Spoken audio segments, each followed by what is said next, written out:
So good morning, everybody, and welcome to another episode of Environmental Social Justice. Today we have a very special guest. We have Mr. Gero of the Los Angeles County's Chief of Sustainability for Los Angeles County. Sorry for the flub, but it's a very important role. You are, in fact, the very first Chief of Sustainability for Los Angeles County. And you and I have corresponded in the past, and you are working on so many initiatives. You guys are incredibly busy with the sustainability capabilities of the county of California. I mean, the county is gigantic. It's bigger than some states. But most importantly, what I'd like to focus on is the equity-centered sustainability platform you're working on, specifically to combat environmental racism. If you could explain what that is to the general public and what you're doing to combat that. Yeah, thank you for inviting me to be here today, and I really appreciate the opportunity to talk about these issues because these are critical, and we need to have these conversations. And you're absolutely right. Environmental racism is not necessarily well understood in the general public, but it comes out of the same kinds of forces that we see that lead to police violence, that lead to housing discrimination, that lead to disproportionate health impacts, as we've seen recently during COVID, but really applied from an environmental perspective. And what that means is that we have very systematically and very deliberately, as a society, put people of color, Black, brown people, in harm's way with regard to environmental facilities. And that there's a long history there going back to issues of redlining, where people of color were excluded from certain neighborhoods. Also, something that is known as exclusionary zoning, sometimes called single-family zoning, where there was a time in Los Angeles and a time everywhere where we had mixed neighborhoods, and there still exist here in Los Angeles. If you go into Pasadena or Los Feliz or Santa Monica, you will see apartment buildings, bungalow court apartments next to single-family homes. And there came a point where, quite honestly, white people wanted to keep low-income people and people of color out of their neighborhoods, and they invented this thing called single-family zoning to do that. That paired with redlining really marginalized and ghettoized certain communities. And at the same time, when we think about where do we put toxic facilities, refineries, oil wells, where do we put our freeways? The easiest path, the path of least resistance, was the racist path, which was putting those kinds of facilities in communities of color. And that has led to the growth of the environmental justice movement, for sure. But the symptoms of that kind of environmental racism are the disproportionate health impacts from environmental facilities that we see. And an example of that is that childhood asthma among Black children is at about 24-25%. For white children, it's at 8 or 9%.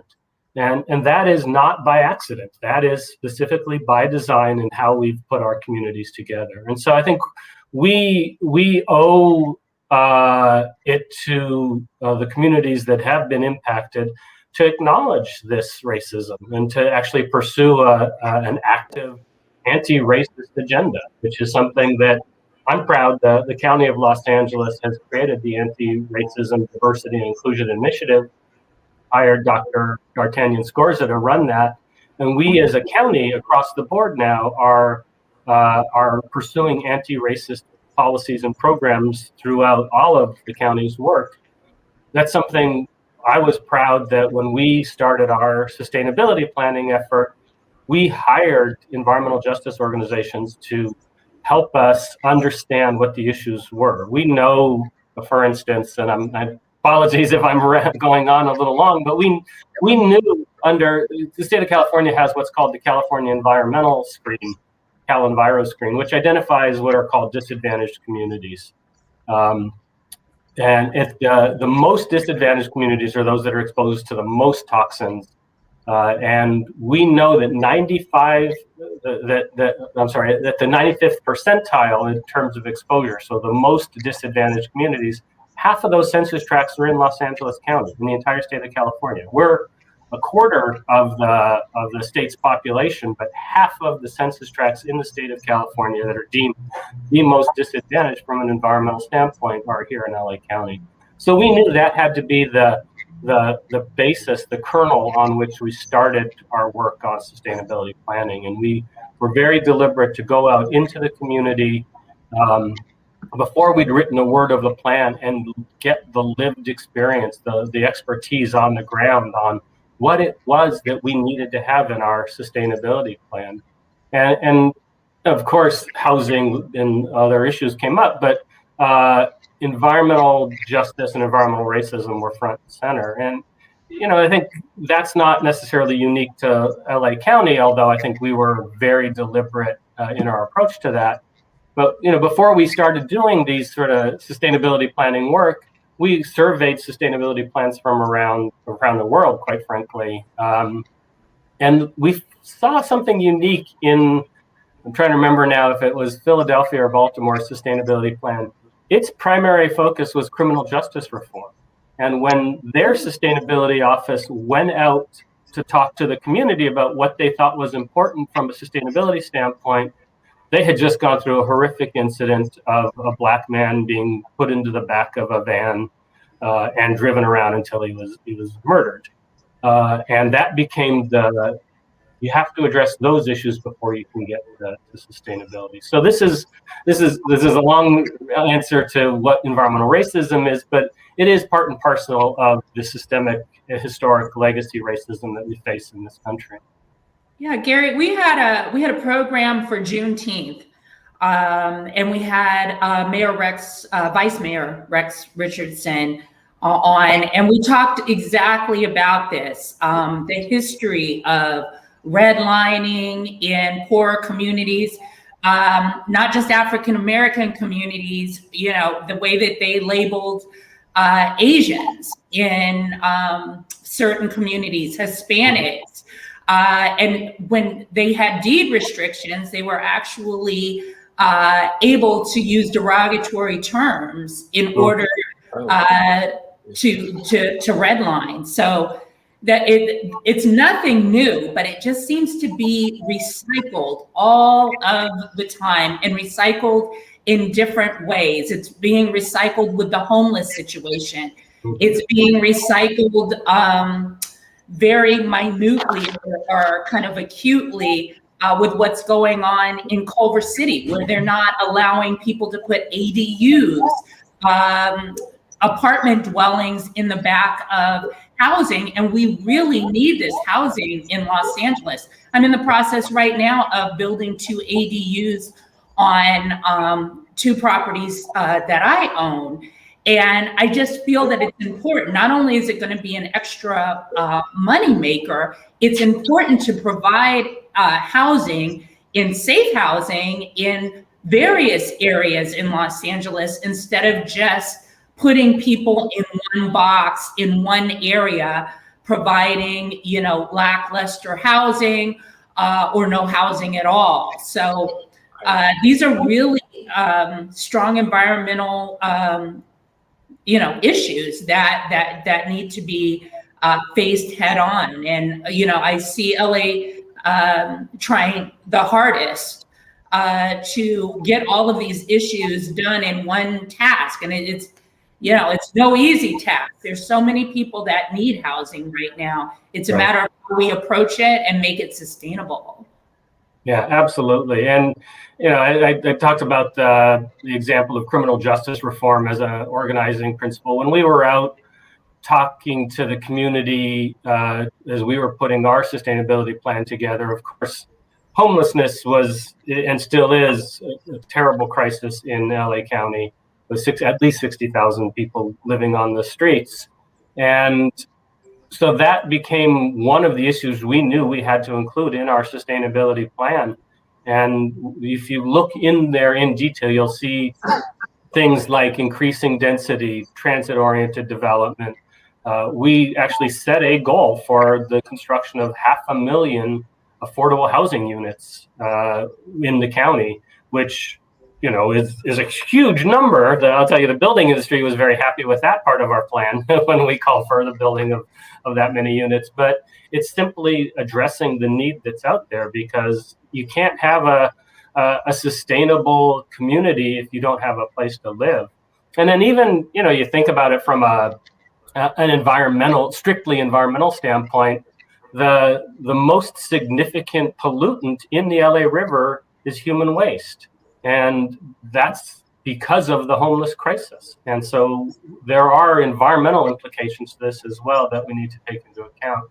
But absolutely, more housing, appropriate housing, limiting sprawl, which continues to create additional environmental impacts, is critical. So we've been very clear that the land use, transportation, housing link needs to be woven together, and that we need to overcome some of the barriers that we've had to making sure people have good, safe, affordable housing. So 2 really quick things. So for a history standpoint on how we've gotten into this mess, there was actually, anybody who watches Last Week Tonight, if you don't watch that show, you need to watch last week's episode, because it was all about the housing discrimination and how it was actually on a federal level. And they weren't even allowed to do mortgages on areas unless it was specifically in CC&Rs or a deed that it was only for white people. So anybody non-Caucasian, these areas couldn't even get a loan. They weren't allowed to do loans on it. So I highly recommend everybody watch that. That's like a brief overview. Like that is to put, I'm not even going to get into the details of it, but so we talk about the generational wealth that has been lost and, and all that kind of stuff. But I want to get on to affordable housing really quick, because I know that this is kind of like the buzz phrase. Everybody's talking about affordable housing. What defines affordable housing? How do we actually define affordable? Because we live in various locations all across the country where we have different price points. We've got different costs of living. So when we talk about affordable housing in Los Angeles, what's that dollar point? What is the dollar point people look at and say, this is now affordable for the masses? Good point. Yeah, well, there certainly are definitions of that, right? And there are formulas that are used, and it's based on the median income in the specific region, and making sure that your housing costs are below a certain percentage of your overall expenditures. And so, that's typically trying not to spend more than 25 or 30% of your income on housing costs. In LA, that's close to impossible given the cost of housing. But that means that we need to build more of those ADUs and other low-cost housing options that can provide the shelter that people need. Yeah, I think that's always been the part which I've been kind of confused about, is we talk about affordable housing, but we also know we'll look at Los Angeles specifically, because the cost of land is expensive. Then you've got the building materials. Then you've got, it's so much to build that to do. I've always wondered what defines affordable housing. That's why I asked. Yeah, there are specific definitions, and it is a kind of a formula approach based on the income, the median income of the area, and percentage of burden spent on the housing itself. But that's kind of a cold calculation, of course. And the reality is, as you point out, the cost to build housing can make that unaffordable, right? And so especially now during COVID, we've seen lumber go up exponentially, where it's literally changing the value of the house, the price to build a house. By $40,000 or $50,000. That's somebody's down payment. Yeah, absolutely. And I think this is where government has a role to play. The private market probably can't economically supply that much affordable housing and still make a profit. And so the government has to step in and either provide the land, provide loan guarantees, actually provide low interest incentives, the rest of it towards tax credits, whatever the case may be, to make that work, including subsidies, quite frankly. And some more subprime lending. The banks have tightened up. so hard on people as well. You know, it kind of created a crisis, you know, in the 90s and early 2000s when subprime loans were going on.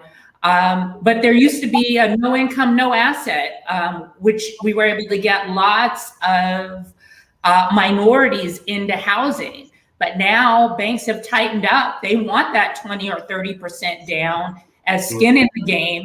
And that's just not achievable for people who are trying to make it, as opposed to letting people get in with low, very, very low down payments and being able to pay over the 30 years, maybe a little bit extra. But I think that the banking system has also failed us as far as helping people to get in homes. Now, I'll actually address the lending side for a little bit, because some of the listings that I've had, a lot of them, a good portion, were not at 20% down. So the lending requirements, you know, it's not like it was before the last market crash, where we were basically like, people were like, oh, I make $10,000 a year. Great, here's $1 million to go buy a house. We don't want any verification. We don't want any of that. So the guidelines are a lot stricter now. However, there is the misconception that you need 20% down. You don't. You can do it with as low as 3% down. The guidelines are in place to prevent us from going to that realm where we had the crash before. And I don't, there's no indication that we're actually going to be seeing that. So the guidelines are a little bit easier than people think they are. As far as the down payments go, we do have them, you know, if you're anything below 20%, you've got your mortgage insurance, you have all those different things that come with it. But you can still do FHA loans. You can still do a conventional with 3 or 5% down. So there's ways around it. It's, you know, but as far as the guidelines have to be stricter. And this probably, and I'm not trying to, this probably sounds terrible, but I think you know what I mean. We can't have the loose guidelines that we did before, because that's what led to everybody just getting loans who couldn't have paid for it, you know. And really had these massive loans to begin with. But there's usually a great debt, which then recycles the whole thing of redlining and it was all of that. You know, when it comes to affordable housing, is it also worth looking into different types of building? Because right now we do everything with lumber. So I mean, we have the prefab homes, we've got containers that are being used as homes. You know, we have different materials and different avenues to explore, but we also have the zoning requirements. Yeah, but you brought up 3D printing as well. Just to get back on track, though, with the, you know, environmental racism and everything, I did want to kind of point out that everything is, for the general population that does watch this, not everybody has an environmental background. So just kind of looping back, everything's related. Everything has a chain reaction and reacts to each other. When we talk about disadvantaged communities, they will have the power plant built next to them. That power plant will emit pollution that will affect children's lungs. That's what leads to the asthma that is most prevalent in brown and black communities. What does that mean? So now let's say we all go to green energy, there's no more pollution. We still have people with asthma. So when you have the wildfires, when we have COVID, those communities are then affected. That's, again, the continuation of the chain reaction of the health benefits that happen. Now, that being said, Gary, I'd love to transition into what LA County's transition plan is for the sunsetting of the oil and gas industry, because I know that's an extremely touchy subject.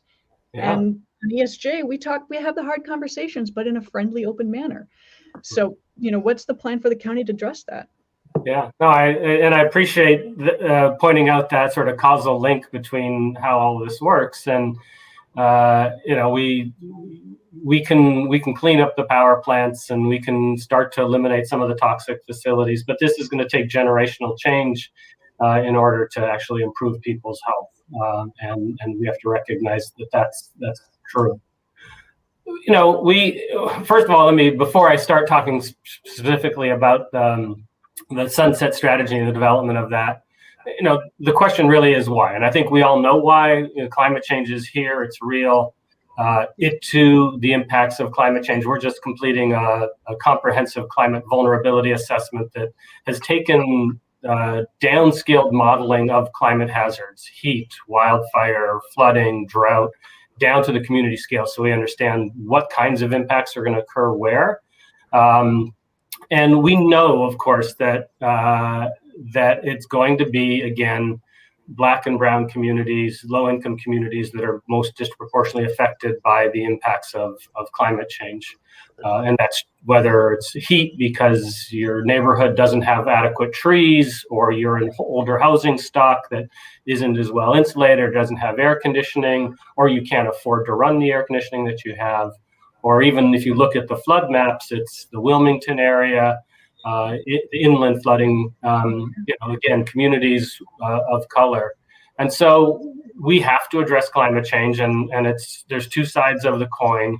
There's the supply side and there's the demand side. We're working hard to address the demand side, which through conversion of transportation to electric or other zero emission vehicles, working on building decarbonization to start getting fossil fuels out of people's homes, which also causes indoor air quality impacts that, again, have disproportionate impacts. But you can only do so much on the demand side. You also have to start working on the supply side. And the supply side has its own set of environmental concerns, which, as you point out, are the toxic facilities. If you live near an operating oil well, you're exposed to methane and a number of other toxic air pollutants. And so we're very serious in LA County. And LA County was an oil town before it was a movie town or anything else, right? This county was founded on oil. And there are thousands of wells throughout LA County, some of which are still active, some of which are completely abandoned and orphaned, some of which are properly capped and cleaned up. And we're going through that process now to identify all of those. But we need to stop producing fossil fuels, quite frankly. And it's not going to happen overnight. And there are other supplies. LA County is a large supplier, but even in terms of the state, I think it's less than 10% of the state's production of oil. And so while you work on the demand side so that you're not substituting in foreign oil or oil from other sources, you do need to start to get the facilities out of the neighborhoods here in Los Angeles. And one of the ways you do that is you do that through your land use authority, your zoning code. And we're still discussing the options for that, whether it's declaring all oil wells non-conforming uses and giving them some economic period to amortize the investments that they've made in those wells. And that's the most typical approach. You can also just say within a certain setback from a sensitive use, like a home or a school, you can't have an oil well, and then it becomes non-conforming. So these are the approaches we're looking at, but we can't do that without addressing the jobs impact. We recognize that there are people who rely on fossil fuel production for their livelihood. And I've been meeting with the folks who work at the refineries. There aren't very many jobs anywhere where with a high school diploma only, you can earn $100,000, $150,000 a year. But you can do that in a refinery. And so there's a real concern about where do they go when the fossil fuel industry starts to wind down. And there's no transition, right? There's no transition education. They're working on green jobs. That's what we're working on now. We have what's called a Just Transition task force that we've created that's looking at what does that transition look like? How do we make sure these workers are protected? And they're not necessarily going to go into wind or solar. We've got a very broad economy here in Los Angeles County. They could be going into electric vehicle manufacturing. They could be going into wastewater treatment because we want to make sure that we're capturing all of the water that today gets thrown out into the ocean and put it back into the ground. So there's a wide variety. They could go into nursing or anything else. I mean, people change careers, but you have to be deliberate about how and when you go through that process. And so that's why we created this task force, and it includes fossil fuel industry, it includes labor unions, it includes frontline communities that are most affected by these facilities. It includes traditional environmentalists, academia. The state of California was part of it, to have the hard conversations about how do we make this transition, because I think we recognize we need to make the transition. The just question is, do we do it blindly and by accident, or do we try to be strategic about it? May I ask a question with respect to transitioning from the petroleum industry, which includes, I'm including also the coal industry. Would you say it's a fair statement that transitioning from fossil fuels to renewable energies or hydrogen or even, waste to gas might be safer for the worker than working on a rig or working in oil? Yeah, absolutely. I think the folks who work at oil wells, who maintain those oil wells, and the folks that work in refineries are exposed to an awful lot of toxic pollution and physical harm. I mean, yeah, and they're suffering real physical harm. I mean, they're paying, they're getting well paid for that, but they are suffering physical harm. And the head of the steelworkers union that represents the refineries, he himself has had medical issues from a career in the refineries. And of course, if you're going to go into something else like wind or solar or electric bus manufacturing or EV charging installations, or you name it, you're going to be exposed to less toxins. And I love to always add in, everything reacts to everything else. There's always a chain reaction. If you are exposed to those chemicals day in and day out, and you have a family, you are bringing that home. So my background, I started off my career as an environmental consultant. And one of the things they said is leave your boots outside, leave your clothes outside, because you are exposed to benzene and toluene, ethylbenzene, xylenes. Leave it outside because your children could play with your boots or play with your clothes and then be exposed. And that's the transfer of contamination. So I just wanted to bring that up, that, this isn't just in a vacuum of the worker being in the field. This is bringing it home to your family. And we're trying to encompass the well-being for everybody. Yeah, no, that makes total sense. Yeah. So these are not easy conversations. They're not going to be done overnight. We're going to start with really looking at the wells themselves and what can we do to start to phase out oil production here in LA County, and how do we protect the workers that are involved specifically in that production side, in the actual extraction of oil from the ground. And then we'll have to, we'll go out in segments. We'll go out into the production or the refining side. We'll go out to the methane side, right? So natural gas is also part of it. Our board of supervisors has called for the closure of the Aliso Canyon natural gas storage field, the Playa Vista storage field. But you can't close those down without, again, you think about supply and demand. You can't close down storage fields unless you reduce the demand for that product. And so we also need to have smart policies in place that start to reduce our reliance on that fossil fuel and get it out of our homes and get it out of our energy sector. That I love, because we need to plan. You can't just, because people are like, oh, let's just walk away, let's shut it down. We have to have a transition plan, and that will take time. But as we close out, because we're coming to 30 minutes, if there's one message you could give the general public to look forward to in, let's say, the next 3 to 5 years, what would that be? Yeah, well, I think,